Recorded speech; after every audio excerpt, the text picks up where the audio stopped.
প্রথম প্রশ্ন কী রয়েছে দেখো, পানিপথের প্রথম যুদ্ধ কবে হয়েছিল? 1515 খ্রিস্টাব্দে, 1526 খ্রিস্টাব্দে, 1539 খ্রিস্টাব্দে নাকি 1542 খ্রিস্টাব্দে? তো এটার জন্য সঠিক উত্তর হয়ে যাবে হচ্ছে 1526 খ্রিস্টাব্দে। বাবর এবং লোদি বংশের শেষ সুলতান ইব্রাহিম লোদির মধ্যে কিন্তু এই যুদ্ধটা হয়েছিল।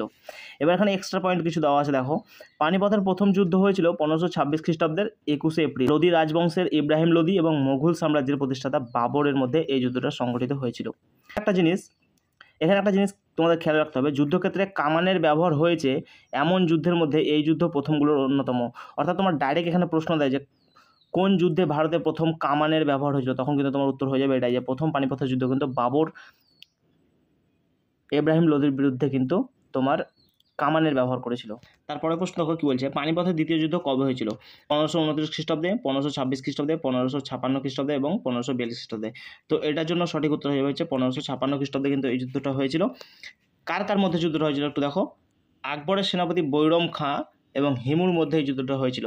এখানে তোমাকে একটা জিনিস খেয়াল রাখতে হবে, আকবর কিন্তু এই যুদ্ধটা নিজে করেনি, কারণ আকবর তখন খুব ছোট, আর ছোট অবস্থায় তাকে কিন্তু গাইড করতে হচ্ছে বৈরম খাঁ, তার প্রধান সেনাপতি ছিল। বৈরম খাঁয়ের সাথে কিন্তু হিমুর এই যুদ্ধটা হয়েছিল। নেক্সট দেখো কি বলছে, পানিপথের তৃতীয় যুদ্ধ কবে হয়েছিল? 1530 খ্রিস্টাব্দে, 1756 খ্রিস্টাব্দে, 1775 খ্রিস্টাব্দে নাকি 1761 খ্রিস্টাব্দে? এটার জন্য সঠিক উত্তর হয়ে যাবে 1761 খ্রিস্টাব্দে এই যুদ্ধটা হয়েছিল, তৃতীয় পানিপথের যুদ্ধ। কার সাথে কার হয়েছিল দেখো, মারাঠা সাম্রাজ্যের সাথে আহমেদ শাহ আবদালির মধ্যে কিন্তু এই যুদ্ধটা হয়েছিল।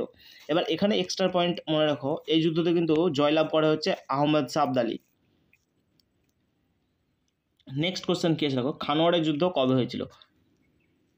1530 খ্রিস্টাব্দে, 1526 খ্রিস্টাব্দে নাকি 1527 খ্রিস্টাব্দে নাকি 1528 খ্রিস্টাব্দে? তো এটার জন্য সঠিক উত্তর হয়ে যাবে হচ্ছে তোমার 1527 খ্রিস্টাব্দে। 1527 খ্রিস্টাব্দে কিন্তু খানোয়ারের যুদ্ধ হয়েছিল। কার কার মধ্যে হয়েছিল? বাবর এবং রানা সংগ্রামের মধ্যে এই যুদ্ধ কিন্তু হয়েছিল। এই যুদ্ধটা কিন্তু বাবর আর রানা সংগ্রামের মধ্যে হয়েছিল, কিন্তু বাবর যুদ্ধটা জিতেছিল। এবারের যে রানা সঙ্গ সেটাই কিন্তু রানা সংগ্রাম বা রানা সংগ্রাম সিংহ, যাকে আমরা সেই নামে চিনি। ঘরগড়া যুদ্ধ কবে হয়েছিল? 1530 খ্রিস্টাব্দে, 1526 খ্রিস্টাব্দে নাকি 1527 খ্রিস্টাব্দে নাকি 1528 খ্রিস্টাব্দে? তো এটা 1529 খ্রিস্টাব্দে এই যুদ্ধটা কিন্তু হয়েছিল। কার কার মধ্যে? বাবর আর রানা সংগ্রামের মধ্যেই কিন্তু এই যুদ্ধটা আবার হয়েছিল।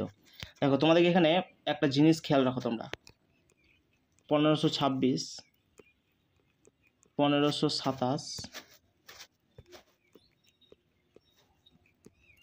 1528 এবং 1529। দেখো মনে পড়ছে কিছু? 1526 একটু আগেই করালাম। 1526-এ কী হয়েছিল? প্রথম পানিপথের যুদ্ধ, প্রথম পানিপথের যুদ্ধ। তারপরে কি হয়েছে? 1527-এ হয়েছে খানোয়ার যুদ্ধ, আর এখানে চাঁদোয়ার যুদ্ধ বলে একটা হয়েছিল, আর তারপরে কিন্তু হয়েছে তোমার ঘরঘড়া যুদ্ধ। দেখো এখানে তোমার সালটা পরপর মনে রাখবে, 1526, 1527, 1528 এবং 1529। পানিপথের যুদ্ধ, খানোয়ার যুদ্ধ, চাঁদোয়ার যুদ্ধ এবং ঘরঘড়া যুদ্ধ, এই এক্সট্রা পয়েন্টটা কিন্তু মনে রাখবে। নেক্সট দেখো কি বলছে, নেক্সট কোশ্চেন কি আছে দেখো, চৌসার যুদ্ধ কবে হয়েছিল? 1535 খ্রিস্টাব্দে, 1526 খ্রিস্টাব্দে, 1529 খ্রিস্টাব্দে নাকি 1539 খ্রিস্টাব্দে? চৌসার যুদ্ধ হয়েছিল 1539 খ্রিস্টাব্দে। কাদের কাদের মধ্যে হয়েছিল দেখো, মোগলদের আর আফগানদের মধ্যে কিন্তু যুদ্ধ হয়েছিল। মোগলদের মধ্যে মেনলি কে ছিল? এখানে ছিল হুমায়ুন ছিল মোগলদের মধ্যে, আর আফগানদের মধ্যে ছিল শেরশাহ। এইখানে কি হয়, শেরশাহ কিন্তু হুমায়ুনকে পরাজিত করে। নেক্সট কি দেখো, বিল্ল গ্রামের যুদ্ধ কাদের মধ্যে হয়েছিল এবং কবে হয়েছিল? 1535 খ্রিস্টাব্দে নাকি 1538 খ্রিস্টাব্দে নাকি 1540 খ্রিস্টাব্দে নাকি 1539 খ্রিস্টাব্দে? তো এটাও একটা মনে রাখবে যে চৌসার যুদ্ধ যার যার মধ্যে হয়েছিল, ঠিক সেম ব্যক্তির মধ্যে কিন্তু বিল্লগ্রামের যুদ্ধ হয়েছিল 1540 খ্রিস্টাব্দে। যে বছর চৌসার যুদ্ধ হয়েছিল ঠিক তার পরের বছরই কিন্তু বিল্লগ্রামের যুদ্ধ হয়েছিল 1540 খ্রিস্টাব্দে। হুমায়ুন এবং আফগান নেতা তোমার শেরশাহর মধ্যে কিন্তু এই যুদ্ধটা হয়েছিল। নেক্সট দেখো, খুবই ইম্পর্টেন্ট একটা প্রশ্ন, যে তালিকোটার যুদ্ধ কবে হয়েছিল? 1540 খ্রিস্টাব্দে, 1541 খ্রিস্টাব্দে নাকি 1560 খ্রিস্টাব্দে নাকি 1565 খ্রিস্টাব্দে? তো এটার জন্য সঠিক উত্তর হয়ে যাবে তোমার 1565 খ্রিস্টাব্দে কিন্তু এই যুদ্ধটা হয়েছিল। এবার এক্সট্রা পয়েন্টটা মনে রাখো যে 23শে জানুয়ারি 1965 সালে আলিমা রাম রায়কে পরাজিত করার জন্য বিজয়নগরের সাম্রাজ্য এবং ডেকান সুলতানের একটি জোটের মধ্যে জলপথে একটি যুদ্ধ হয়েছিল, যা তালিকোটের যুদ্ধ নামে পরিচিত। যুদ্ধটি উত্তর কর্ণাটকের একটি শহরে তালিকোটাতে হয়েছিল, তাই এটার নাম তালিকোটের যুদ্ধ, যেটি বিজাপুর শহর থেকে দক্ষিণ পূর্বে প্রায় 80 কিলোমিটার বা 50 মাইল দূরে কিন্তু অবস্থিত। এই যে এক্সট্রা পয়েন্টগুলো দিচ্ছি না, এটা কিন্তু ভীষণ ইম্পর্টেন্ট, তোমরা একটু দেখে নিন। দেখো কি বলছে, হিদাস পাশার যুদ্ধ কবে হয়েছিল? প্রথম অপশান আছে 326 খ্রিস্টপূর্বাব্দ, দ্বিতীয় অপশান আছে 226 খ্রিস্টপূর্বাব্দ, তৃতীয় অপশান আছে 361 খ্রিস্টপূর্বাব্দ এবং চতুর্থ অপশান আছে তোমার 261 খ্রিস্টপূর্বাব্দ। এটার মধ্যে সঠিক উত্তর হয়ে যাবে কোনটা? তো এটার মধ্যে সঠিক উত্তর হয়ে যাবে তোমার 326 খ্রিস্টপূর্বাব্দ। এই যুদ্ধটা কাদের মধ্যে হয়েছিল? আলেকজান্ডার ও পুরুর মধ্যে এই যুদ্ধ হয়েছিল, হিদাস পাশার যুদ্ধ, যেটা ইতিহাসে খুবই ফেমাস একটা যুদ্ধ। দেখো কলিঙ্গ যুদ্ধ কবে হয়েছিল? 261 খ্রিস্টপূর্বাব্দে, 226 খ্রিস্টপূর্বাব্দে, 361 খ্রিস্টপূর্বাব্দে এবং 262 খ্রিস্টপূর্বাব্দে। তো এটার জন্য সঠিক উত্তর হয়ে যাবে 261 খ্রিস্টপূর্বাব্দে কিন্তু এই কলিঙ্গ যুদ্ধ হয়েছিল। কার কার মধ্যে এই যুদ্ধ হয়েছিল? সম্রাট অশোক এবং কলিঙ্গ রাজের মধ্যে এই যুদ্ধ হয়েছিল। তো এই যুদ্ধটা ইতিহাসের পাতায় একদম স্বর্ণাক্ষরে লেখা আছে, ভয়াবহ কঠিন একটা মারাত্মক যুদ্ধ যেটা অশোক করেছিল। এখানে এমন একটা অবস্থা হয়েছিল যে কলিঙ্গ রাজ যে ছিল সেই কলিঙ্গতে অশোক এমনভাবে যুদ্ধটা করেছিল যেখানে কাউকে ছাড়েনি, সে বুড়ো বলো বাচ্চা বলো মেয়ে কাউকে ছাড়েনি, সে কঠিন হিংস্র হয়ে গেছিলো অশোক।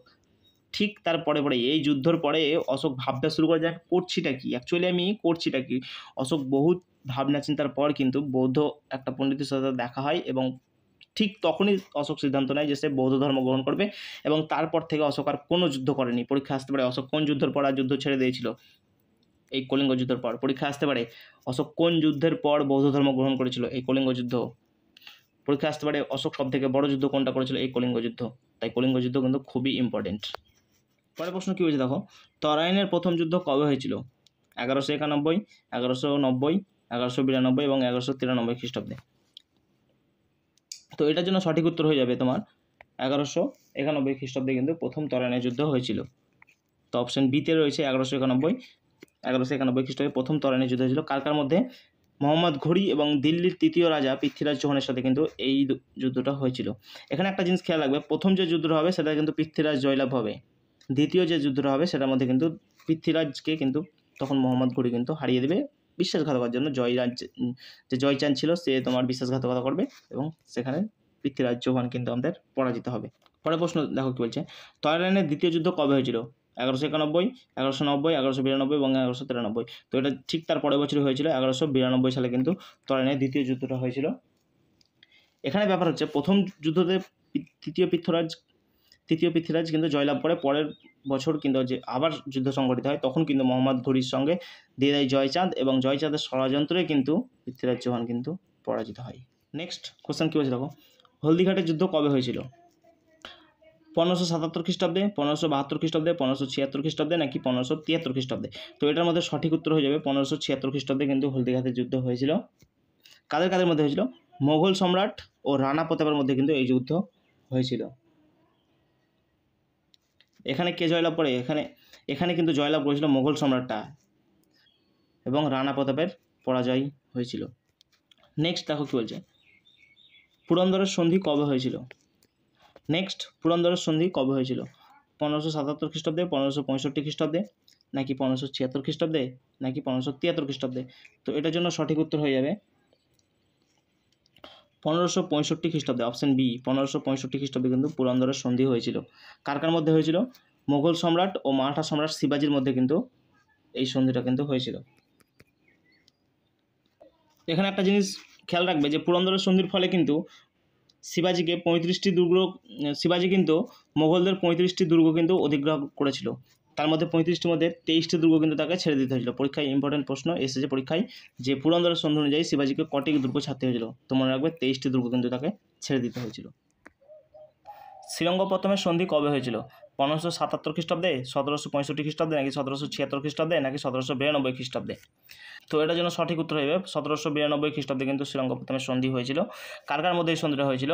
দেখো তৃতীয় মহীশূর যুদ্ধ শেষে কিন্তু ইংরেজ আর মহীশূরের মধ্যে অর্থাৎ টিপু সুলতানের যে রাজ্য সেই রাজ্যের সাথে ইংরেজদের একটা সন্ধি হয়েছিল যেটা শ্রীরঙ্গপত্তমের সন্ধি নামে পরিচিত। অ্যাকচুয়ালি কী হয়েছিল, তৃতীয় মহীশূর যুদ্ধ হয়েছিল, সেই যুদ্ধ শেষে একটা জিনিস মনে রাখো যে তৃতীয় মহীশূর যুদ্ধ শেষ হওয়ার পর কিন্তু একটা সন্ধি হতো। তাই তৃতীয় মহীশূর যুদ্ধ শেষ হয়েছিল কোন সন্ধির মাধ্যমে? যদি প্রশ্ন আসে তখনও কিন্তু তোমার উত্তর হয়ে যাবে শ্রীরঙ্গপত্তমের যুদ্ধ বা সন্ধি। নেক্সট কী বলছে দেখো, ম্যাঙ্গালোরের সন্ধি কবে হয়েছিল? নেক্সট বলছে ম্যাঙ্গালোরের সন্ধি কবে হয়েছিল? 1577 খ্রিস্টাব্দে নাকি 1769 খ্রিস্টাব্দে নাকি 1776 খ্রিস্টাব্দে নাকি 1792 খ্রিস্টাব্দে? তো এটার জন্য সঠিক উত্তর হয়ে যাবে 1769 খ্রিস্টাব্দে কিন্তু ম্যাঙ্গালোর সন্ধি হয়েছিল, যেটা অপশন বিতে রয়েছে। এই ম্যাঙ্গালোর সন্ধিটাও ঠিক তাই, ইংরেজ আর মহীশূরের মধ্যে হয়েছিল। দেখো দ্বিতীয় মহীশূরের যুদ্ধ, ওটা যেমন তৃতীয় মহীশূরের যুদ্ধ শেষ হওয়ার পর কিন্তু শ্রীরঙ্গপত্র হয়েছিল, ঠিক দ্বিতীয় যে সেকেন্ড যে ওয়ারটা হয়েছিল ইংরেজদের আর মহীশূরের মধ্যে, সেই যুদ্ধটাও কিন্তু শেষ হয় এই ম্যাঙ্গালোরের সন্ধির মাধ্যমে। নেক্সট দেখো এরকম একটা সন্ধি, অমৃতসরের সন্ধিটা কবে হয়েছিল? 1809 খ্রিস্টাব্দে, নাকি 1869 খ্রিস্টাব্দে, নাকি 1876 খ্রিস্টাব্দে, নাকি 1792 খ্রিস্টাব্দে? তো এখানে মনে রাখবে 1809 খ্রিস্টাব্দে কিন্তু এই অমৃতসরের সন্ধিটা হয়েছিল। কাদের কাদের মধ্যে হয়েছিল? রাজা রঞ্জিত সিং ও মিন্টোর মধ্যে কিন্তু এই সন্ধিটা হয়েছিল।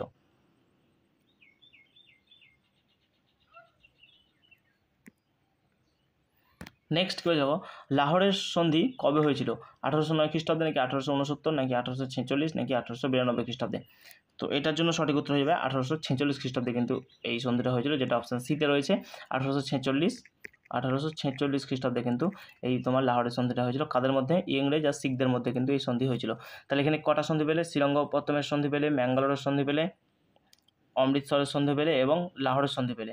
এরকমই আর একটা সন্ধি আছে, হচ্ছে মাদ্রাজের সন্ধি, যেটা প্রথম মহীশূরের যুদ্ধের পরে হয়েছিল, যেটা 1767 থেকে 1769 মধ্যে কিন্তু এই সন্ধিটা হয়েছিল। পরের প্রশ্ন দেখো, বন্দিবাসের যুদ্ধ কবে হয়েছিল? 1759 সালে, নাকি 1759 সালে, নাকি 1760 সালে, নাকি 1761 সালে, নাকি 1767 সালে?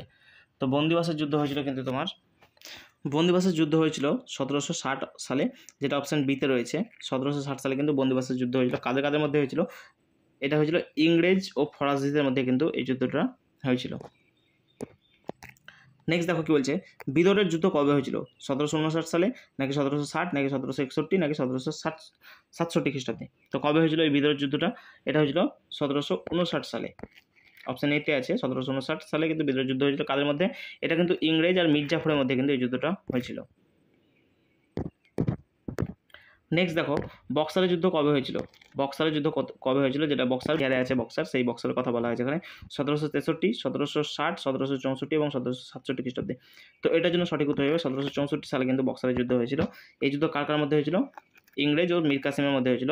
অবশ্য মীর কাসিমের সাথে আরও কিন্তু 3 জনের বাংলার নবাব, এবং বাংলা নবাব তো মীর কাসিম ছিল, তার সাথে উত্তরপ্রদেশের আর অযোধ্যার কিন্তু এই 3 নবাবের সাথে কিন্তু যুদ্ধ হয়েছিল ইংরেজদের। তবুও এখানে ইংরেজরা জিতে যায়, কারণ তাদের হাতিয়ার থেকে অন্যান্য যুদ্ধ করার টেকনিক সমস্ত কিছু অ্যাডভান্স ছিল, যেটা তখনকার কালে কিন্তু ভারতের হাতে ছিল না। পরের প্রশ্ন দেখো, পলাশীর যুদ্ধ কবে হয়েছিল? 1757 খ্রিস্টাব্দে, নাকি 1760, নাকি 1764, নাকি 1767 খ্রিস্টাব্দে? তো এটার জন্য সঠিক উত্তর সবাই আশা করি জানছি যে 1757 খ্রিস্টাব্দে কিন্তু পলাশীর যুদ্ধ হয়েছিল। কার কার মধ্যে হয়েছিল? ইংরেজদের মধ্যে, কার কার মধ্যে হয়েছিল? ইংরেজের সাথে নবাব সিরাজউদ্দৌলার, যে বাংলার নবাব সিরাজউদ্দৌলা ছিল, তার সাথে কিন্তু যুদ্ধটা হয়, এই পলাশীর যুদ্ধ। পলাশীর প্রান্তরে এই যুদ্ধ হয়েছিল বলেই কিন্তু এর নাম পলাশীর যুদ্ধ। এখানে কিন্তু মির্জাফর বিশ্বাসঘাতকতা করার ফলে কিন্তু সিরাজউদ্দৌলার পরাজয় ঘটে। নেক্সট দেখো, আলিগড়ের সন্ধি কবে হয়েছিল? 1757 খ্রিস্টাব্দে, 1760 খ্রিস্টাব্দে, 1764, নাকি 1767 খ্রিস্টাব্দে? তো এটার জন্য সঠিক উত্তর হয়ে যাবে 1757 খ্রিস্টাব্দে। এখানে আলিগড় সম্পর্কে এক্সট্রা কিছু ইনফরমেশন দেওয়া আছে। দেখো, আলিগড়ের সন্ধি বা ট্রিটি অফ আলিগড় ছিল 1757 সালে 9 ফেব্রুয়ারি বাংলা নবাব সিরাজউদ্দৌলা এবং ব্রিটিশ ইস্ট ইন্ডিয়া কোম্পানির রবার্ট ক্লাইভের মধ্যে স্বাক্ষরিত একটি চুক্তি। অর্থাৎ কাদের কাদের মধ্যে? সিরাজউদ্দৌলার সাথে ইংরেজদের কিন্তু একটা চুক্তি হয়েছিল। এই চুক্তির মাধ্যমে কলকাতা ইংরেজদের হাতে ফিরে আসে এবং তারা পুনরায় তাদের ব্যবসা শুরু করতে পারে। এই চুক্তির মূল হচ্ছে এটাই বিষয়।